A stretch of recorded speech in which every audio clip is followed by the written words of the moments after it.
Hello बच्चों, good morning. Business study में आज हम यूनिट 3 स्टार्ट करने जा रहे हैं। यूनिट 2 जो कि काफ़ी लंबा चैप्टर था हमारा, वो हमने पूरा कर लिया है। उसमें कई भाग हमने व्यवसाय के स्वरूप के बारे में पढ़े हुए थे, जो क्रम बाय क्रम हमने सारे कंप्लीट कर लिए हैं। आज का जो यूनिट है, यानी चैप्टर नहीं बोल सकते हम इसको, यूनिट बोलेंगे, क्योंकि यूनिट में कई चैप्टर शामिल होते हैं। तो यूनिट 3 में आज हम क्या पढ़ेंगे कि पब्लिक सेक्टर के बारे में पढ़ेंगे, प्राइवेट सेक्टर और ग्लोबल इंटरप्राइजेस। पब्लिक, प्राइवेट निजी क्षेत्र, सार्वजनिक क्षेत्र और वैश्विक उपक्रम के बारे में हम पढ़ेंगे। ठीक है, यानी इसमें हमको केवल क्षेत्रों के बारे में पढ़ना है। क्षेत्र अनुसार उपक्रमों की अवधारणा के बारे में क्या समझें, कंसेप्ट ऑफ सेक्रेटरियल इंटरप्राइजेस। व्यवसायी उपक्रम वह संगठन है जिसके माध्यम से व्यवसायिक गतिविधियां संचालित की जाती है। स्वामित्व के आधार पर व्यवसायी उपक्रम को हम 3 भागों में बांटते हैं। स्वामित्व यानी जो अपना अपना जिस पर अधिकार रहता है। पहला है निजी क्षेत्र के उपक्रम, यानी जिसको हम बोलते हैं प्राइवेट सेक्टर। जो ज़्यादातर जो कंपनियां होती हैं प्राइवेट सेक्टर की होती हैं, प्राइवेट स्कूल्स रहते हैं, प्राइवेट हॉस्पिटल रहते हैं, तो ये सब किस में आते हैं, प्राइवेट सेक्टर्स में। सार्वजनिक क्षेत्र के उपक्रम ये पब्लिक सेक्टर होते हैं। संयुक्त क्षेत्र के उपक्रम, इसमें ये दोनों चीज़ मिलकर काम करती हैं, तो उसको हम बोलते हैं संयुक्त क्षेत्र के उपक्रम। आज हम सबसे पहले जिस सेक्टर के बारे में बात करेंगे वो है हमारा प्राइवेट सेक्टर। उससे पहले ये लिखा हुआ है सबका साथ सबका विकास। आज का युग का नारा है, आज की मांग है, समय की आवश्यकता है। एक नारा है, जैसे कि प्रधानमंत्री मोदी जी ने बोला था ना, सबका साथ सबका विकास। चलो स्टार्ट करें। निजी क्षेत्र, निजी क्षेत्र को इंग्लिश में क्या बोलते हैं, प्राइवेट सेक्टर। निजी क्षेत्र के बारे में हम क्या समझेंगे। स्वतंत्रता प्राप्ति के बाद भारत की प्रथम औद्योगिक नीति में भारतीय अर्थव्यवस्था को 2 भागों में बांटा गया। जब भारत स्वतंत्र हुआ था ना, उस समय क्या होता, हमारे भारत की जो आर्थिक व्यवस्था थी वो बहुत कमज़ोर हो गई थी। उद्योग धंधे नहीं उस समय डेवलप हुए थे, स्थापित नहीं हुए थे।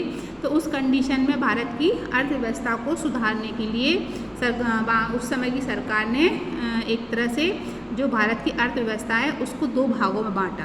2 भाग कौन से हुए, एक ऐसा भाग, एक हुआ प्राइवेट सेक्टर जिसमें व्यक्ति अपने इच्छा अनुसार व्यवसाय को चला सकता है, उद्योग धंधे खोल सकता है, बिजनेस शुरू कर सकता है। और दूसरा था सार्वजनिक क्षेत्र, जिसको हम सरकार द्वारा जो उद्योग धंधे खोले जाते हैं ना, उसको हम सार्वजनिक सेक्टर बोलते हैं। और प्राइवेट सेक्टर है जो व्यक्ति अपनी इच्छा अनुसार अपना व्यापार करने लगता है, वो प्राइवेट सेक्टर में आ जाते हैं। अब इसको और अच्छे से हम समझें।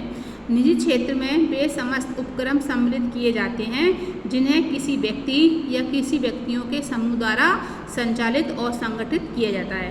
तो निजी क्षेत्र में वे मतलब ऐसे उपक्रम या ऐसे कारखाने, ऐसी कंपनी, ऐसा व्यापार जो किसी एक व्यक्ति द्वारा चलाए या व्यक्तियों के समूह के द्वारा उसे संचालित किया जाए, तो ऐसे क्षेत्र को हम क्या बोलते हैं, निजी क्षेत्र।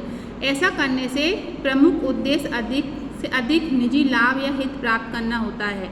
निजी क्षेत्र में जो भी उपक्रम काम करते हैं, जो व्यक्ति काम करते हैं, उनका सबसे पहला उद्देश्य होता है निजी लाभ कमाना, यानी प्रॉफिट कमाना। प्रॉफिट के कमाने के उद्देश्य से ये क्षेत्र में अधिकतर उद्योग जो स्थापित किए जाते हैं उनका सबसे प्रमुख और महत्वपूर्ण उद्देश्य होता है लाभ कमाना। आगे हम पढ़ें दूसरे शब्दों में, निजी क्षेत्र का आशय उन संगठनों व संस्थाओं से भी है जिसका स्वामित्व, नियंत्रण और प्रबंध निजी हाथों में। निजी क्षेत्र में हम क्या समझते हैं कि निजी क्षेत्र का मतलब वो भी होता है कि एक ऐसे संगठन जिस पर अधिकार किसी एक व्यक्ति का हो, जिस पे कमांड एक व्यक्ति की हो और जिसकी सारी व्यवस्थाएं उसी व्यक्ति के अनुसार चलें, यानी किसी एक व्यक्ति या व्यक्ति के समूह द्वारा संचालित किया जाए, उन पर उन्हीं लोगों की कमांड चले और उन्हीं व्यक्तियों का उस पर अधिकार हो। तो ऐसा संगठन जिसके पास होता है उसे हम निजी क्षेत्र या निजी क्षेत्राधिकार संगठन कहते हैं। निजी क्षेत्र के उपक्रमों में सरकार किसी प्रकार का हस्तक्षेप नहीं करती, याद रखना, क्योंकि वो पर्सनल प्राइवेट रहते हैं, तो प्राइवेट सेक्टर्स पर गवर्नमेंट किसी प्रकार का कोई इंटरफेयर नहीं करती।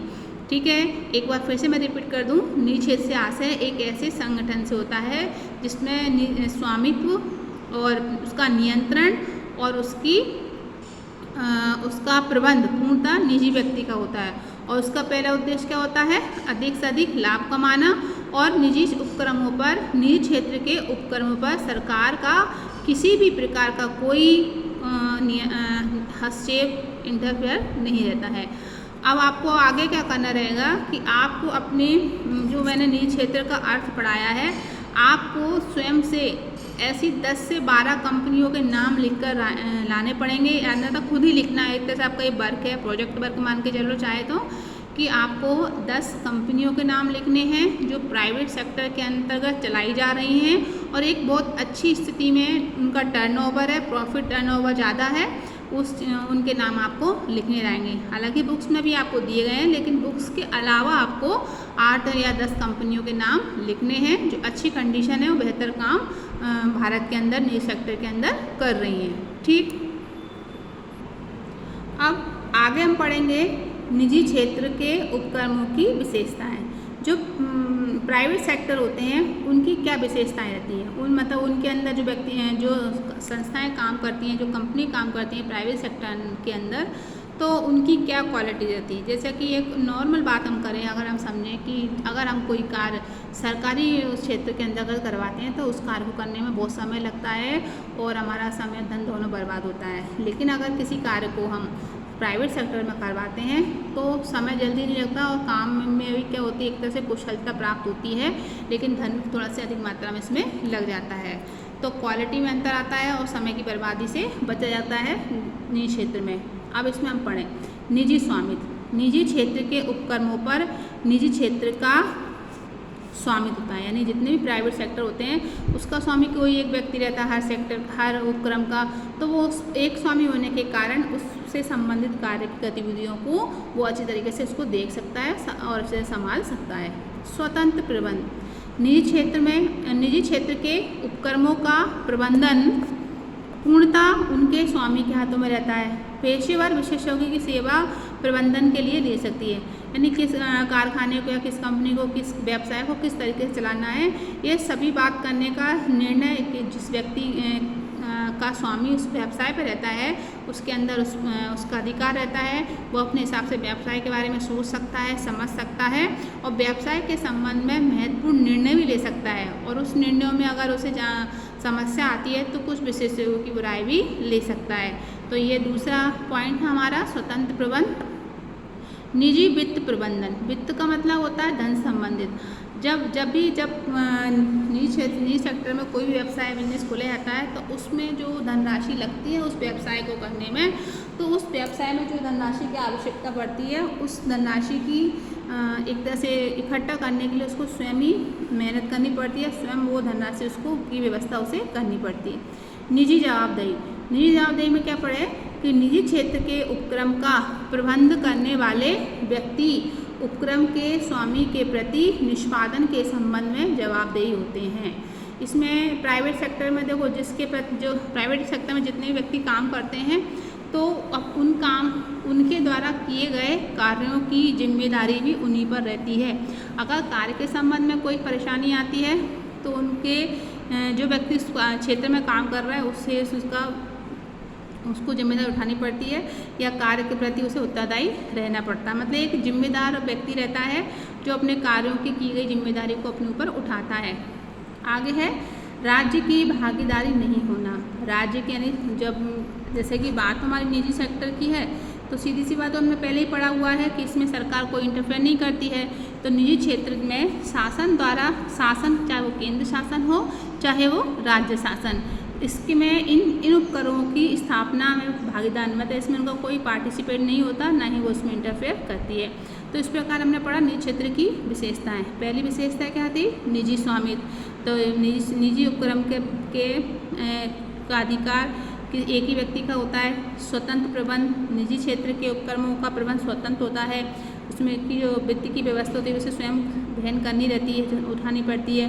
कार्य के संबंध में भी उसे स्वयं जवाबदेही रहता है और राज्य की कोई भागीदारी इसमें नहीं रहती। तो इस प्रकार हमने समझा निजी क्षेत्र की विशेषताएं। अब निजी क्षेत्र के उपक्रमों के संगठन के स्वरूप। जैसा कि हमने यूनिट 2 में पढ़ा था व्यावसायिक संगठन के उपक्रमों का स्वरूप पढ़ा था। तो ये सारी चीज़ जैसे एकाकी व्यापार है, ये किस क्षेत्र में आता है? निजी क्षेत्र में तो आता है। साझेदारी फर्म ये निजी क्षेत्र में आती है। संयुक्त हिंदू पारिवारिक व्यवसाय, सहकारी संगठन और संयुक्त स्कंद कंपनी, ये जितने भी व्यवसाय के स्वरूप हैं ये सभी निजी क्षेत्र के अंतर्गत आते हैं। ठीक है ना। अब आगे हम पढ़ेंगे निजी क्षेत्र के लाभ या महत्व, यानी प्राइवेट सेक्टर पर काम करने से क्या लाभ होते हैं, प्राइवेट सेक्टर के अंदर काम करने से क्यों आवश्यकता होती है, इसकी क्या क्या उपयोगिता है। निजी क्षेत्र के लाभ या महत्व। सबसे पहला जो लाभ है वो है कुशलता, इफ़िशियंसी। इसमें क्या बताया गया है, ऐसा कहा जाता है कि निजी क्षेत्र में संस्थाएं अधिक कुशलता से कार्य करती हैं क्योंकि उन्हें प्रतिस्पर्धा में टिकना जरूरी है। याद रखना, जब भी हम प्राइवेट सेक्टर में काम करते हैं तो हमको उन कार्य के संबंध में बहुत ही ज़्यादा सतर्कता रखने की आवश्यकता होता है और कार्यों में बहुत ही ज़्यादा कुशलतापूर्वक कार्य करना रहता है, क्योंकि निजी क्षेत्र में कंपटीशन लेवल बहुत ज़्यादा होता है और उस कंपटीशन लेवल में हमको टिकना है, बाज़ार में टिकना है, अपनी वस्तुओं को टिकाना है और स्वयं भी बने रहना है। तो हमें अपने माल की क्वालिटी यानी जिस संबंध में व्यवसाय कर रहे हैं उस व्यवसाय में कुशलता होना आवश्यक है। दूसरा है अधिक लाभ। निजी क्षेत्र से संचालित उपक्रम लाभ के दृष्टिकोण को ध्यान में रखकर कार्य करते हैं, इससे राष्ट्रीय आय में वृद्धि होती है। जितने भी प्राइवेट सेक्टर जो कारखाने चलाए जा रहे हैं उनका प्रथम जो कार्य रहता है वो लाभ होता है, क्योंकि ज़्यादा लाभ कमाने के उनकी दृष्टि में मतलब एक लाभ कमाने के पर्पज़ से वो काम करते हैं। इससे क्या होता है, राष्ट्रीय आय में वृद्धि होती है, क्योंकि जब लाभ ज़्यादा होगा तो प्राइवेट सेक्टर में काम करने वाले सभी वर्कर्स की सैलरी भी अधिक होगी और अधिक होने से उन व्यक्तियों की इनकम बढ़ेगी, जिससे राष्ट्रीय आय में भी वृद्धि होती है। तीसरा है कर राजस्व में वृद्धि। कर राजस्व में वृद्धि, इंक्रीज इन टैक्स रिवेन्यू। इसमें हम क्या समझेंगे कि निजी क्षेत्र के उपक्रम आयकर, विक्रय कर, उत्पादन कर आदि के रूप में सरकारी आय में काफ़ी योगदान देते हैं। यानी प्राइवेट सेक्टर पर जितने भी टैक्स लगते हैं उनकी इनकम के हिसाब से टैक्स लगाए जाते हैं और इनकी टैक्स की जो रेट होती है वो अधिक होती है। ये कौन कौन से टैक्स देते हैं ये आपको देख लेना है। इनकम टैक्स देते हैं, सेल्स टैक्स देते हैं और प्रोडक्शन टैक्स देते हैं। तो ये जो टैक्स देते हैं ये टैक्स किसके पास जाते हैं, सरकार के पास। तो राज्य सरकार के पास जब टैक्सों की पूर्ति की जाती है तो उससे राज्य सरकार के राजस्व में या इनकम में वृद्धि होती है। चौथा पॉइंट है मितव्ययता। निजी क्षेत्र के उपक्रम मितव्ययता पर अधिक ध्यान देते हैं, सार्वजनिक क्षेत्र में इसकी अपेक्षा की। मतलब जो प्राइवेट सेक्टर में जितने भी कंपनियां काम करती हैं वो अपनी अधिक से अधिक उत्पादन करने का कोशिश करती हैं और जो भी वेस्टेज को रोकने पर ध्यान देती हैं, यानी मितव्ययता लाती हैं। उनका ऐसा मानना था कि कम से कम लागत में अधिक से अधिक उत्पादन किया जाए, यानी खर्च में बहुत कमी लाने का प्रयास करती हैं। तो ये सबसे अच्छी बात है इनकी कि मितव्ययता, निजी क्षेत्र के जितने भी उपक्रम होते हैं मितव्ययता से काम करते हैं, बचत से काम करते हैं। लेकिन इसका उल्टा सार्वजनिक क्षेत्र में होता है, सार्वजनिक क्षेत्र में बचत को ध्यान में नहीं रखा जाता है। प्रतिस्पर्धा का जनता को लाभ। देखो हमने इससे पहले ये वाला पॉइंट छूट गया, उपभोक्ताओं को अच्छी सेवाएं। जब अभी हमने इसमें क्या पढ़ा था कि निजी क्षेत्र जो प्राइवेट सेक्टर जो रहते हैं उनको अधिक कंपटीशन का सामना करना पड़ता है। कंपटीशन सामना करने के लिए भी अच्छी से अच्छी वस्तुओं का निर्माण करती हैं। तो ऐसे निर्माण करने से क्या होता है कि उपभोक्ताओं को अच्छी क्वालिटी की वस्तु मिलती है, अच्छी क्वालिटी की उनको सर्विस मिलती है, जिसका उद्देश्य उनको अधिक से अधिक बिक्री करना और स्थायी ग्राहक बनाना होता है। प्रतिस्पर्धा का से जनता को लाभ। अब कंपटीशन से जनता को लाभ क्या होता है, कंपटीशन में टिके रहने के लिए कि दो चीज़ों का होना जरूरी। एक तो सबसे पहले जो भी वस्तु उत्पादित की जाए वो वस्तु अच्छी क्वालिटी की हो, और दूसरी बात क्या है कि वस्तु की कीमत अन्य कॉम्पिटिटर से कम हो। तो इससे जनता को क्या फ़ायदा होगा कि जनता कंपैरिजन करेगी, सभी कंपनियों की वस्तुओं की तुलना करेगी कि कोई कौन सी कंपनी की वस्तु अच्छी है और किस रेट, कम रेट की होगी तो उस वस्तु पर ज़्यादा ध्यान दिया जाएगा। नहीं, क्वालिटी भी अच्छी है, रेट भी कम है, वही वस्तु मार्केट में टिकती है। तो इससे जनता को किस प्रकार लाभ होगा, निजी क्षेत्र के उपक्रम को सार्वजनिक क्षेत्र के उपक्रमों से प्रतिस्पर्धा करनी पड़ती है। सार्वजनिक क्षेत्र जो सर्विस सरकारी जो रहते हैं, अतः वे अपने उत्पाद की किस्म को सुधारने का और उत्पादन लागत कम करने का भरसक प्रयास करने, मतलब हर संभव प्रयास है जहाँ से उनको बचत होती है वहाँ वो बचाने का प्रयास करते हैं। इससे जन समुदायों को सस्ते मूल्य पर अच्छी किस्म की क्वालिटी की वस्तु मिलती हैं। यानी जो निजी सेक्टर के जितने भी कंपनियां उद्योग धंधे काम कर रहे हैं और जो सरकार द्वारा चलाए जा रहे जिन वस्तुओं का निर्माण कर रहे हैं, तो इन दोनों के उद्योग धंधों में आपस में क्या होता है, कॉम्पिटिशन होता है। और कॉम्पिटिशन के कारण, इस कॉम्पिटिशन होने के कारण इसका लाभ वहाँ की जनता को मिलता है। इसके बाद सरकारी नियंत्रण से मुक्ति। सबसे अच्छी बात यह है कि प्राइवेट सेक्टर पर सरकार कोई अपना नियंत्रण नहीं रखती, कोई हस्तक्षेप नहीं करती है, अतः वे निजी क्षेत्र के उपक्रम अपना व्यापार स्वतंत्रतापूर्वक संचालित करते हैं। यानी जो निजी क्षेत्र के जो व्यापारी होते हैं या जो कंपनी के स्वामी होते हैं वो अपना कार्य अपनी इच्छानुसार करते हैं, अपनी इच्छानुसार निर्णय लेते हैं। उसे सरकार में की बातों को मानने की स्वतंत्रता ना मानने की स्वतंत्रता रहती है। सरकारी तंत्र में जो शिथिलता, भ्रष्टाचार और लाल फीताशाही आदि दोष पाए जाते हैं, निजी क्षेत्र से मुक्त रहता है। यानी इसमें एक बताया गया है कि जो सरकारी क्षेत्र होता है यानी सार्वजनिक क्षेत्र होता है उसमें किस प्रकार की समस्याएं पाई जाती हैं, वो सारी समस्याओं से कौन सा क्षेत्र मुक्त रहता है? निजी क्षेत्र। उच्च प्रबंध तकनीक। उच्च प्रबंध तकनीक में क्या पढ़ेंगे हम कि निजी क्षेत्र में उपक्रम उच्च प्रबंध तकनीक और वित्तीय नियंत्रण अपनाता है। यानी जो अपना जो प्राइवेट सेक्टर होता है सबसे पहले तो वो ऐसे मतलब धन की कमी पर रोक लगाने वाला का नियंत्रण तकनीक को अपनाता है और नई नई टेक्नोलॉजी का उपयोग करता है।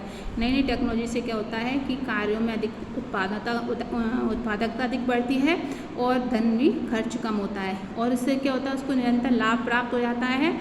सरकारी उपक्रमों में अधिकारी और वेतनभोगी कर्मचारियों को संस्था में कोई वित्तीय हित निजी क्षेत्र की भांति नहीं होता। इसमें ये इस लाइन में बताया गया है कि जितने भी सरकारी उपक्रम होते हैं उनमें जो कर्मचारी काम कर रहे हैं उनको कंपनी के वित्त से संबंधित में किसी प्रकार का कोई उनका योगदान नहीं रहता। उनको केवल अपना वेतन पर ही वो निर्भर रहते हैं। लेकिन जो निजी क्षेत्र के कर्मचारी होते हैं उसमें अब वो जितना बचत कंपनी करेंगे उतनी ज़्यादा उनको प्रॉफिट होता है, इसलिए वो हर भरसक प्रयत्न करते हैं कि अच्छे से टेक्नोलॉजी उपयोग की जाए और वस्तुओं को उत्पादन करने में, अतः वे पूर्ण उत्तरदायित्व की भावना से कार्य नहीं करते। यानी जो सरकारी कर्मचारी होते हैं उनको केवल अपनी सैलरी से मतलब रहता है, कार्य में वो इतना योगदान नहीं करते हैं, इसलिए वो पूरी तरीके से योगदान उसमें नहीं देते हैं। लेकिन इसके अपोजिट किसमें प्राइवेट सेक्टर में उल्टा होता है। प्राइवेट सेक्टर में तो ये माना जाता है कि जितना हम कार्य करेंगे उतना ही हमारा विकास होगा। इसलिए जितने भी कर्मचारी निजी क्षेत्र के होते हैं वो अपनी संस्था को ऊंचा से ऊंचा डेवलप कराने की कोशिश करते हैं, क्योंकि उनका मानना है कि जितनी संस्था डेवलप होगी उतना ही उनका विकास होगा। ये सारी चीज़ें हमने पढ़ी थी निजी क्षेत्र के उपक्रम की विशेषताओं में या महत्व में।